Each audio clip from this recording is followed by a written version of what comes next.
Okay, hello and welcome to my talk on flexible data access with graph APIs. I'm now working at Netflix, so I'm no longer as involved in the Plone community as I used to be, but I thought it would be helpful to, especially with the discussions about how the REST API and the like headless CMS and so forth, what's going on in like other communities about how we solve the kind of problems that we get when we're trying to build a separated UI from the back end. So this is the front page of Netflix from last night, and you'll see on that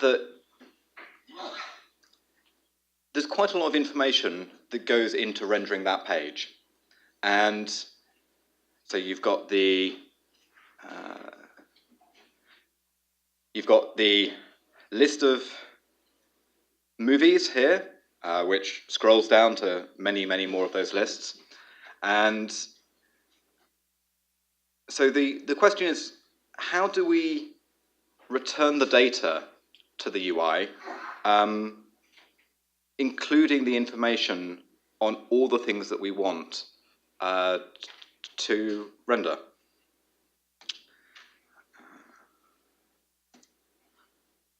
So, and our digital experience now spans web, mobile, and at Netflix, our TV app is actually the most important way of watching it.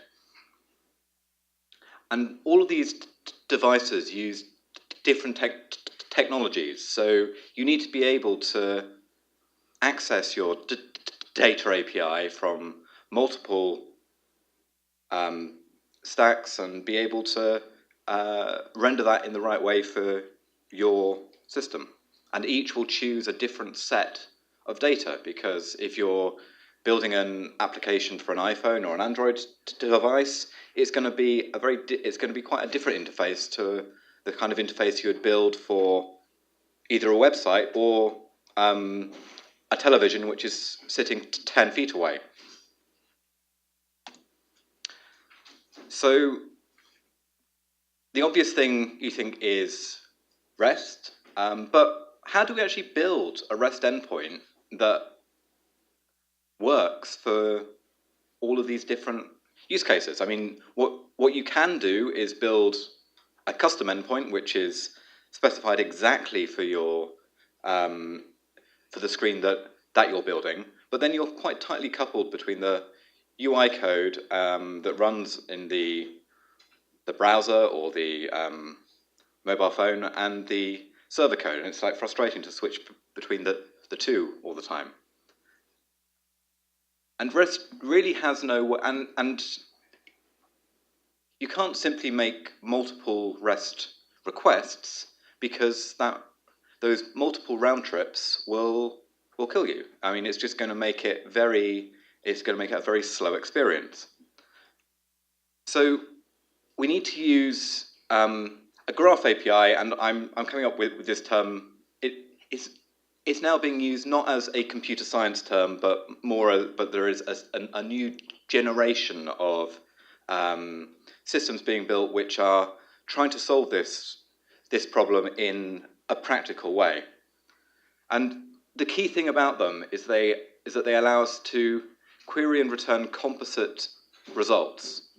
And this means that you can configure what you need next to your view code. And so, and that's really an important thing for developer productivity, because you want everything for rendering that view together. You don't want to be switching from the JavaScript UI into a Python view module to just choose that you need one extra attribute on your results because you've tweaked the design. Now, I'm going to talk about a few different technologies. The first of which is Falcor, which I work on at Netflix. But my point is not to say like one is better than the other. I don't know what is the most appropriate one for Plone. And really, when it comes down to it, all of these systems have more similarities than they do differences. What I hope you get out of this talk is sort of a broader understanding about what might be possible and what the implications might be for building that. For building the ability to access Plone through these types of APIs. Okay, so every page you view on Netflix goes through Falcor. Falcor is an open source project, although it's very much a Netflix project which is open source rather than more than a true open source, an open source community project at this point. And so the key, I guess, in all of these systems, like the core problem is how do you express the part of the graph, the part of the result, which properties you want in a request. And in Falcor, we specify lists of paths, each one's a key, and we also have a sort of a shortcut syntax, which is slightly easier to, involves typing fewer characters to get the same result.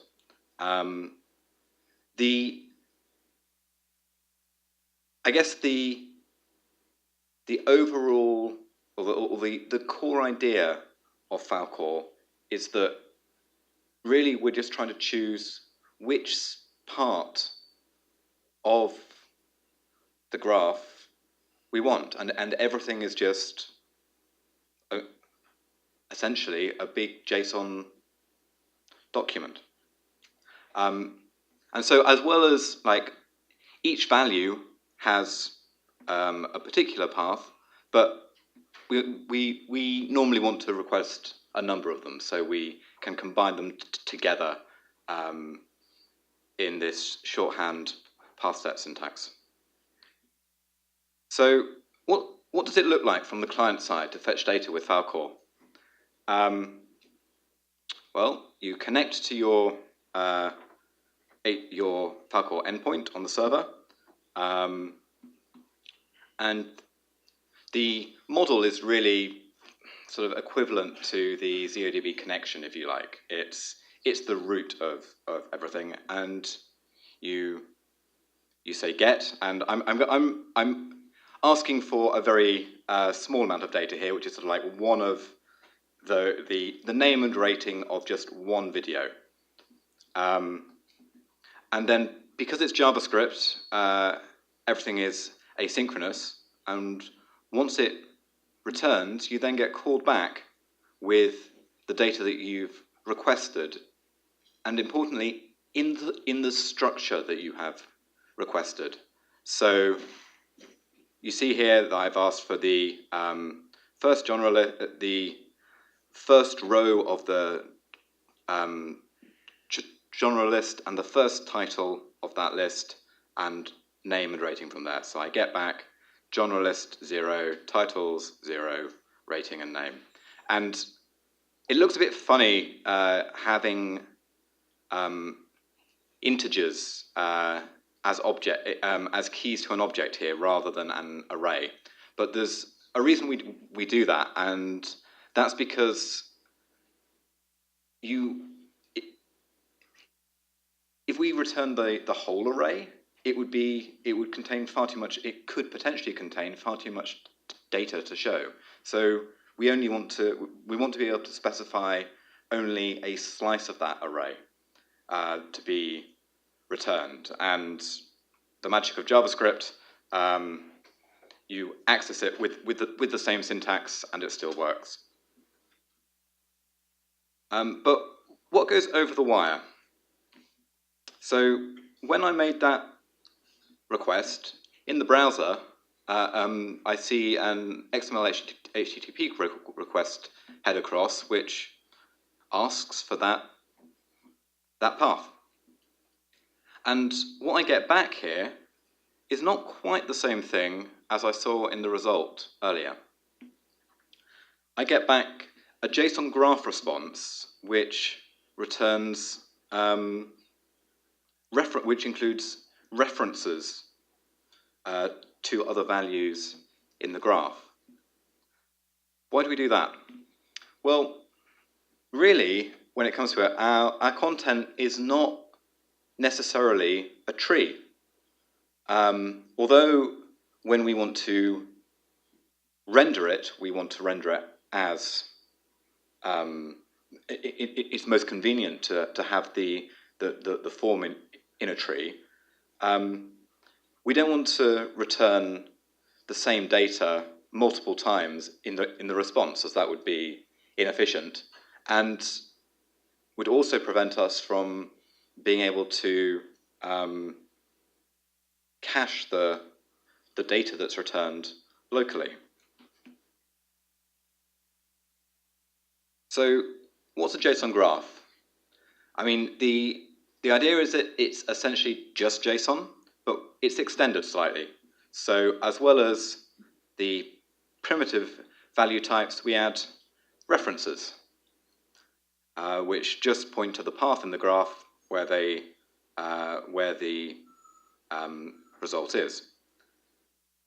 And we also support what we call an atom if we want to return a more complex result in a single value, because it's just JSON, so we don't have the luxury of creating our own types. And it also allows us to add metadata to the response so that we can control the client caching. And finally, we're also able to return an error at a point in the graph if we want to have an error which is specific to that path. So maybe you're not logged in, and so certain parts of the graph are now off limits to you, and they're unauthorized, but you're still able to see various other parts. And the operations we can do on the JSON graph are really analogous to HTTP's get, put, and post. We can retrieve a value, we can set a simple value, which we assume. For instance, if you're setting your rating, you click a button on the number of stars that you want to give a particular show you've seen. We'll assume that that's always going to work, or it's very unlikely to work, to not work, and so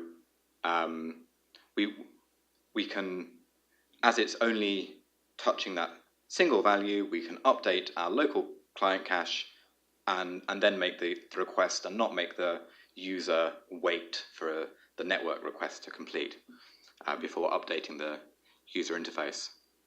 And finally, we have call, which gives us much more flexibility and importantly allows us to to do operations which might affect multiple values, and we want them to happen in a transactional manner. Actually, at Netflix, almost everything we do is a call, compared to a set. And from that call, you can return updated values or invalidate parts of the client's cache. So let's just look over the sort of architecture of that. We have on the client, we render the view by asking the model for a set of paths. The model will first look in its cache to see whether it can render them without having to make a network request. If they're not there, it will then request the bits that are missing from the server, and at the server you will write you will have a router which will satisfy those results and return the data.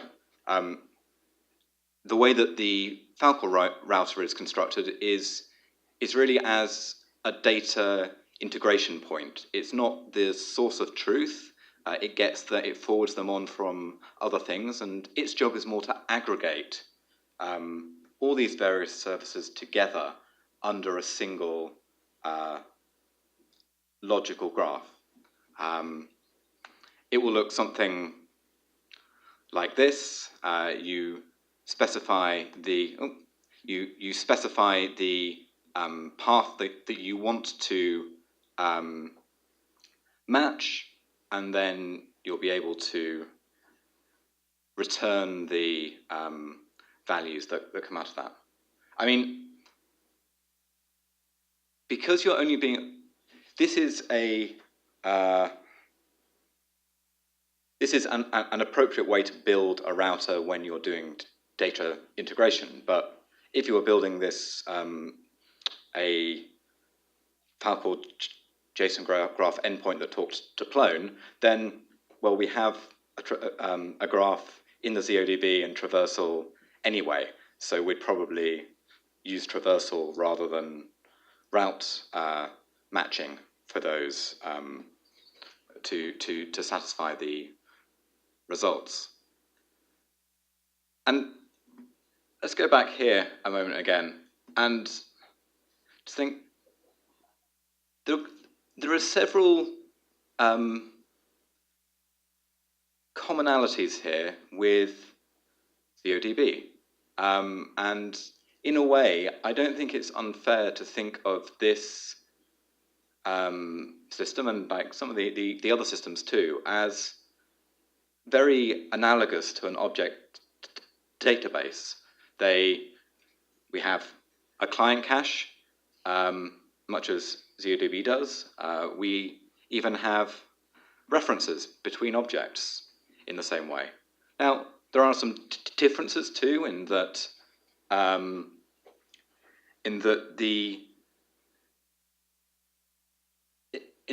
really the sort of atomic unit in JSON Graph is the property rather than the object. And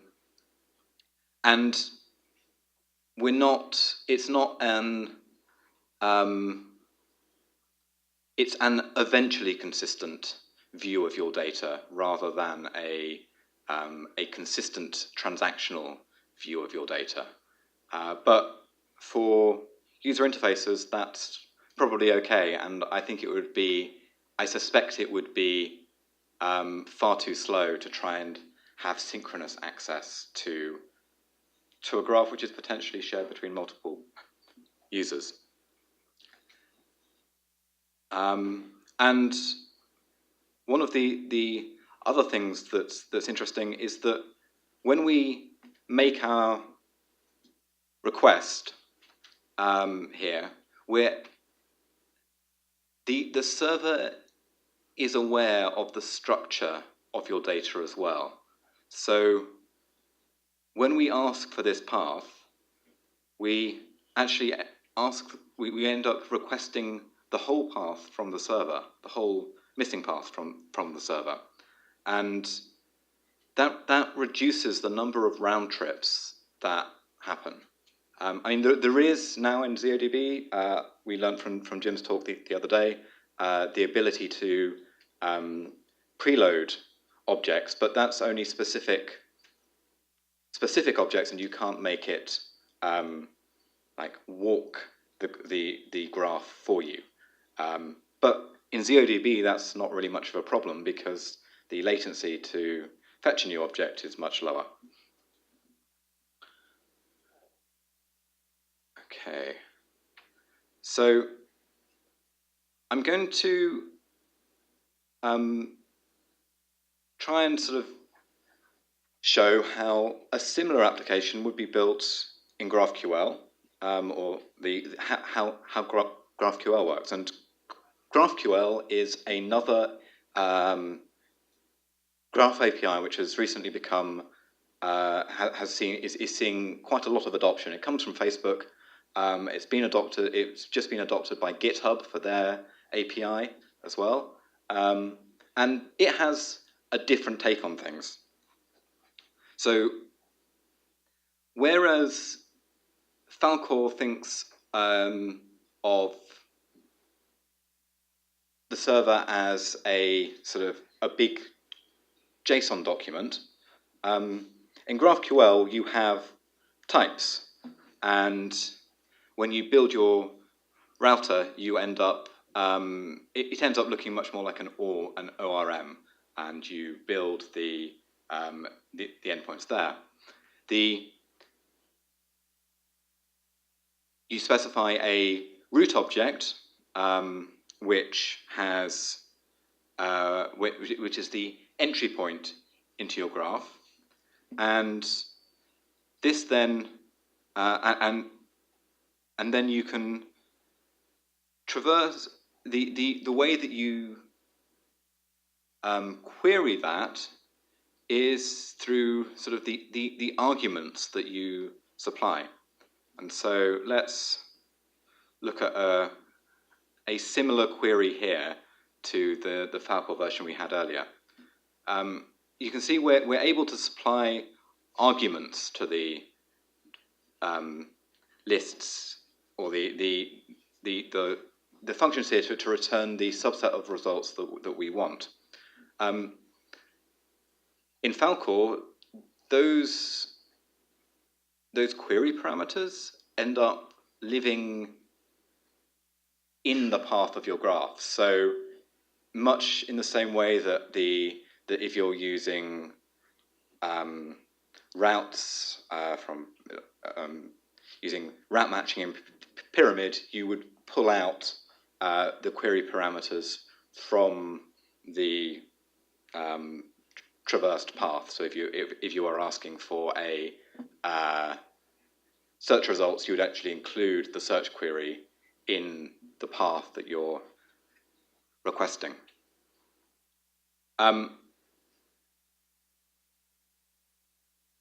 Now the GraphQL language has multiple implementations in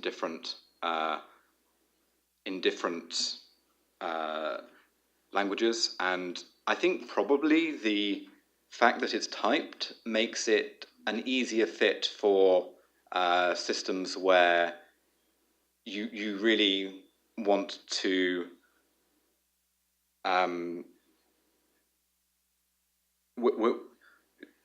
where you're trying to sort of use it with a statically typed language. So on Android, working with JSON in Java is not a terribly pleasant experience, and it would be much nicer to have everything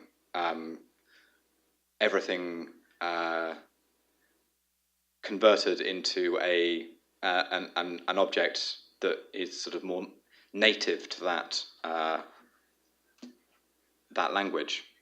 And so the fact that we have types here, types in GraphQL, has some advantages. It also makes you sort of model your data in a slightly different way, but I think you can probably achieve the same end result. Now, one of the things that GraphQL, well, is not part of like the core GraphQL standard, but is available is this sort of client cache and model. In the GraphQL world, that's called Relay, and Facebook's Relay is quite tightly integrated with React, but I've seen in the last couple of weeks there has been another company that's released an equivalent system for which is more general.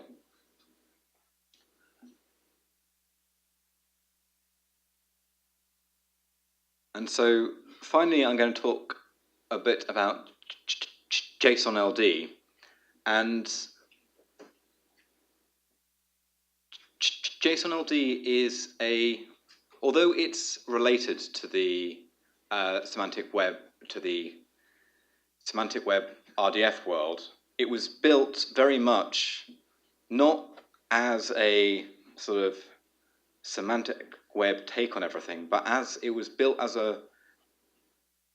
a means of sort of like building better web APIs.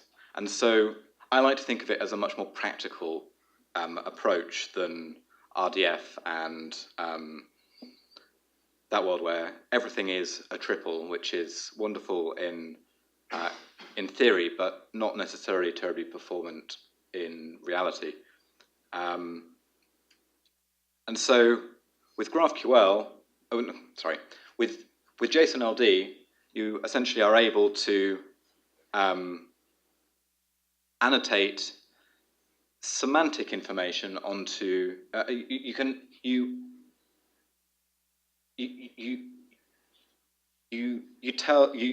Along with your response, you sort of give it information about the semantic meaning of your data, and this is really useful when you're trying to build mashups across multiple different data sources, because if you agree on a vocabulary of types or of properties, you can then link across, and the links or the references in JSONLD are simply URIs, and so it's a relative URI here, and as well as just the single object, you're able to expand a reference you're able to embed the data of a reference in that result as well. And so we end up here with a very similar structure to the results we saw from GraphQL and Falcor of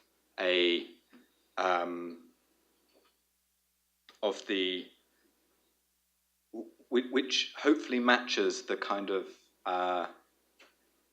structure that you're trying to render. Now, although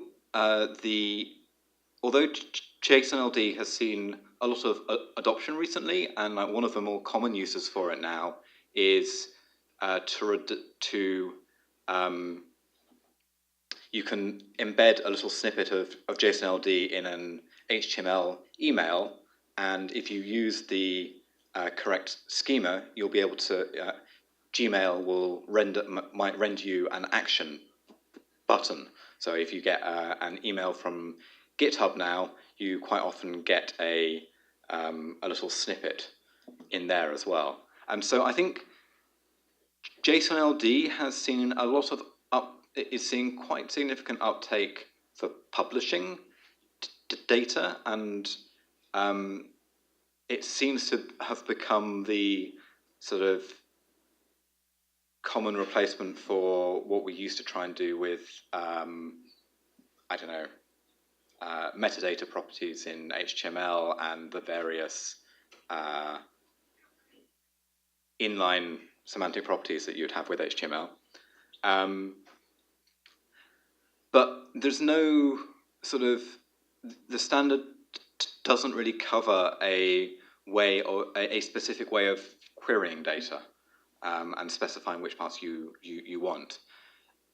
There is a proposed standard for JSONLD framing, which is really the same kind of concept as like specifying the paths that you want to be there, or the structure of your document. But it's fairly complex, and it's not at all clear whether it's a good fit, whether at least JSONLD framing is a good is a very usable way of specifying which data you want in a result set.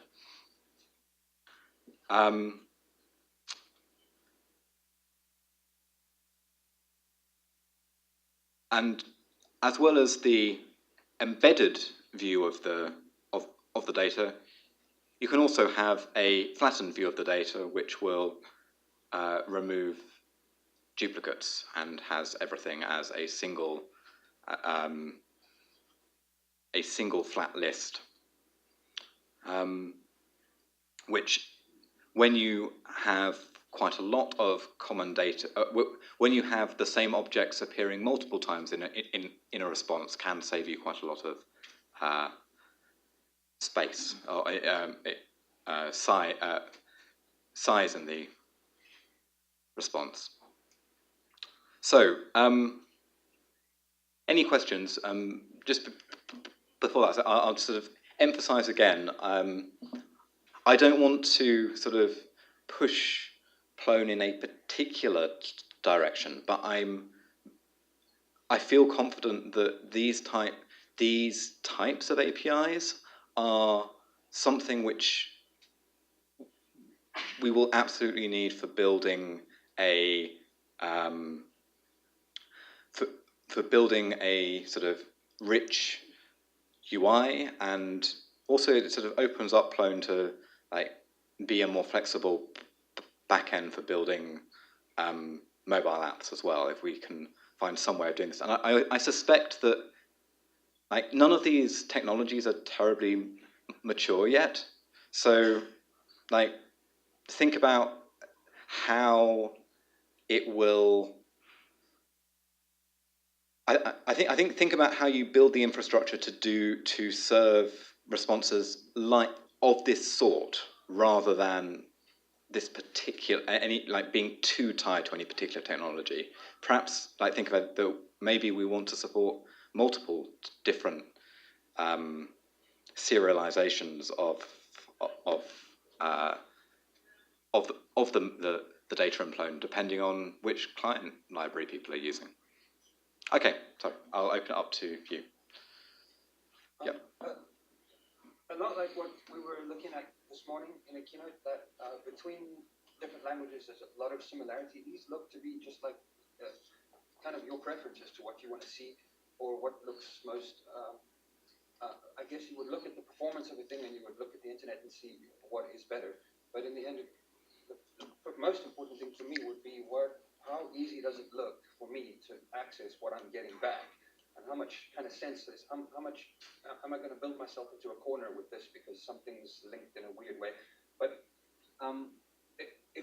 apart from the structure of what I'm getting back, for very simple cases, obviously it's exactly the same as just querying, because you're not looking at anything that's linked from all over, and you're not looking at combining duplicates, and you're able to sort of, like you say, do more tightly bound things from one side. But it doesn't sound like sounds like something you could do. It doesn't sound like something that would be change really anything that's happening in Plone and Zope. More that Plone and Zope would have to modify their your schemas on that side would have to be built with this in mind. Not that there would be a change in the technology. Possibly. I mean, I think I think you can absolutely build this. You can view this as like a layer on top, sort of like that is built atop Plone REST API. The only thing that might not be the only thing that you might want to add into REST API to like be able to build this on top is the ability to specify in a particular REST request which properties you want, because maybe you can if you're only asking for the title, then and you don't need to render the body text, then that's going to be a faster response. So like just to avoid doing work which you would then throw away. But you could absolutely build like have a system that sits in front and then talks to Plone through a REST API and does the like the integration that way. Yes, so does that? Because it kind of sounds to me like not doing it this way is an oversight. You when you're not querying for something and then looking at your result and querying for something else, which is kind of the way that you start to think about it. When you get one level above that, this has to be the way it's done. You have to be able to say, give me everything I want because I want to go off and do something with it. So it's I'm kind of at a loss for a place to bite, but I can feel that it's something that I need. Yeah, I think once you start building real, like completely separate UIs, you need something that gives you this functionality of multiple, like data for multiple like objects, resources in that same request. Sorry, a related question. I don't want to get in anyone else's way. That's okay. That with this specific example, titles, genres, like you say, you have to agree on the vocabulary that you're using, and so maybe a first step to understanding it as a complete querying technology is to say how would you discover the schema in use? How would you say, okay, well, as from the you want, I mean, you can't be completely unbound. You need to know the schema, but there should be a way to say I'm working on this now, and I mean right now in my schemas I say go look at the source, there they are, but there should be a way to say what's available to you here. So that's definitely there in GraphQL, and that you have to have a schema on the client as well. Falcor doesn't require a schema on the client, although I can see it being very useful from a documentation perspective. And I guess in JSON schema, you're doing with JSONLD with the context can provide a list of properties. But yeah, I think in Plone we already have the dexterity schemas of our objects, so it's I don't think we'd want to I think we'd want to generate any schema that we use client side from that. Okay, so anyone else?